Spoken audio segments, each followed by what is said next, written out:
আজকের আমরা ডিভিজিবিলিটির একটা অন্য কনসেপ্ট শিখব, সেটা হচ্ছে নর্মাল যে ডিভিজিবিলিটির কনসেপ্ট, মানে যখন আমরা কোনো ভাগ পদ্ধতিতে ভাগ করি তখন কোনটাকে ডিভাইজার বলে, কোনটাকে ডিভিডেন্ড বলে, কোনটাকে রিমাইন্ডার বলে এবং তাদের মধ্যে কি কানেকশান সেটা আমরা সেই নিয়ে আমাদের অঙ্ক এবং এই সোজা অঙ্কগুলো এসএসসি সিজিএল বা সিএইচএসএল এ আসে। তোমরা দেখতে পাচ্ছ, দেখো সিএইচএসএল 2024 টায়ার 1 মানে লাস্ট সিএইচএসএল এর টায়ার 1 এই কোয়েশ্চেনটা এসছে। তো আগে আমরা একটু বেসিক জিনিসটা তোমরা সবাই জানো, তাও একবার জেনে নিই। সেটা হলো ভাগ যখন করা হয় তো যাকে ভাগ করা হচ্ছে এটাকে বলা হয় ডিভিডেন্ড, যেটা দিয়ে ভাগ করা হচ্ছে সেটাকে বলা হয় ডিভাইজার, যে ভাগফল বাংলা যেটা ভাগফল হয় সেটাকে আমরা বলি কোশেন্ট, মিলে গেলে ভালো, না মিলে গেলে যেটা পড়ে থাকে অবশেষ সেটাকে বলা হয়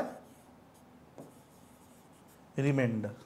ঠিক আছে, ডিভাইজার ডিভিডেন্ডকে যেটাকে ভাগ করা হয় সেটা হচ্ছে ডিভিডেন্ড, যেটা দিয়ে ভাগ করছে সেটা ডিভাইজার, ভাগফলটা কোশেন্ট, রিমাইন্ডার হচ্ছে ভাগশেষ অবশেষ। তো এদের মধ্যে নিয়ম কি, এদের মধ্যে কম্বিনেশন কানেকশন কি, dividend equal to Deviser into quotient plus reminder. Dividend equal to Deviser into quotient plus reminder. ঠিক আছে, তো এই সিম্পল ফান্ডা দিয়েই অঙ্কগুলো আসে। একটা অঙ্ক তোমাদের করিয়ে দেবো, একটা তোমাদের হোমওয়ার্ক দেবো। আশা করি এই কনসেপ্টের অঙ্ক এলে তোমাদের অসুবিধা হবে না। কি বলছে দেখো, when the integer n is divided by n 18, the quotient is x and the remainder is 6। একটা n একটা ইন্টিজারকে ভাগ করা হয়েছে, মানে nটা এখানে কি ডিভিডেন্ড, 18টা ডিভাইজার, কোশেন্ট হচ্ছে x, রিমাইন্ডার 6। আবার কি বলছে, when the same integer n is divided by 25, the quotient is y and the remainder is 15। তাহলে দুদিক থেকে আলাদা আলাদা করে n কে ভাগ করা হয়েছে এবং তার একটা কোশেন্ট এসছে, একটা রিমাইন্ডার এসছে। তাহলে প্রথম ক্ষেত্রে n যে ডিভিডেন্ড ইকুয়াল টু ডিভিডেন্ড, কি ডিভিডেন্ড, n কে ভাগ করা হয়েছে, তাহলে n ইকুয়ালস টু কি পাবো আমরা, দেখো Deviser into quotient plus reminder. তাহলে কত দিয়ে ভাগ করা হয়েছে, 18 দিয়ে ভাগ করা হয়েছে, কোশেন্ট কত হয়েছে x, রিমাইন্ডার কত 6। ঠিক, আবার এই সেম ইন্টিজার nটা আর এক রকম ভাবে কিভাবে পাবো, কত দিয়ে ভাগ করা হয়েছে 25, মানে হচ্ছে ডিভাইজার 25, কোশেন্ট কত y, রিমাইন্ডার কত 15। তাহলে দুদিক থেকে n এর দুটো ভ্যালু পেলাম। এবার n তো চেঞ্জ হয়ে যাবে না বা ডিভিডেন্ড তো চেঞ্জ হয়ে যাবে না, তাহলে কি করবে, n এর দুটো ভ্যালু আমরা ইকুয়াল করে দেবো।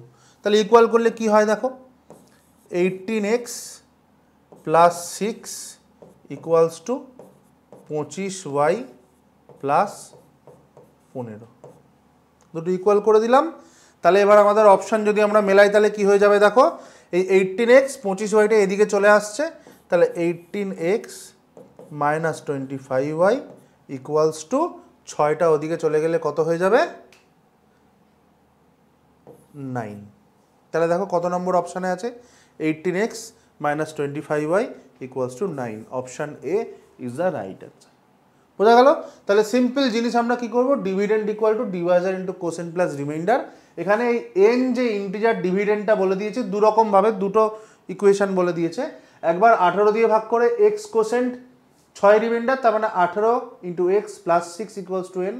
সেকেন্ড ক্ষেত্রে কি 25 দিয়ে ভাগ করে y কোশেন্ট আর 15 রিমাইন্ডার, তার মানে কি 25 ইন্টু y প্লাস 15, দুটো ইকুয়াল করে দিলাম। এখান থেকে একটা ইকুয়েশনের কম্বিনেশন পেয়ে গেলাম, যেটা আমার অপশানের সঙ্গে মিলে গেল। A is the right answer. Clear? তাহলে নেক্সট তোমাদের জন্য একটা হোমওয়ার্ক থাকবে। কি হোমওয়ার্ক দেখো, আমি একবার রিডিং করে দিচ্ছি লেখা বুঝতে সুবিধার জন্য।